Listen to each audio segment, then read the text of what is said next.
which brings me to another point. Learn to make your machine work for you. If you're constantly having to change the way that you move your hands uh, to satisfy the machine, you'll struggle with these kinds of things indefinitely.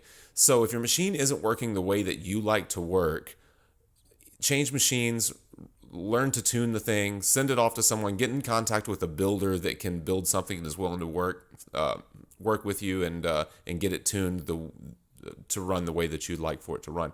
I see so many people that draw a certain way and end up having to tattoo or end up tattooing a completely different way because they're a slave to their machine. And it just shouldn't be that way. If the machine isn't operating the way that you naturally make marks, then correct the machine. Don't change your marks.